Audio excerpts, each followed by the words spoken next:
আবার বিশ্বনবী বললেন মহিলার দলেরা শুনো শুনো শুনো, এবারে যখন আমি জাহান্নামের দিকে গেলাম, জাহান্নামের দিকে লক্ষ্য করে দেখলাম, তখন জাহান্নামের সব থেকে মহিলার দলেরাকে, মেয়েদেরকে আমি জাহান্নামের ভিতরে পেছি দেখলাম রে আমার সাহাবায়ে কেরামেরা।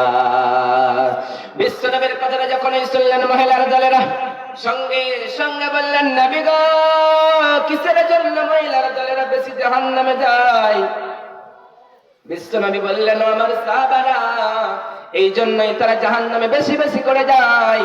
তারা স্বামীর সেবা করতে চায় না, তারা দিনদার হতে চায় না, তারা পর্দায় চলতে চায় না, তারা ইমানদার হয়ে যেতে চায় না। তাই বিশ্বনবী বললেন তাসাদদাকনা, তোমরা সাদকা করো, দান করো, দান করলে আল্লাহ তোমাদের জান্নাতবাসী করে দিবে। নারে তাকবীর। আপনি চিন্তা করেছেন সে ভয়ানক জায়গা কত ভয়ানক, সেখানকার খাদ্যগুলা কেমন?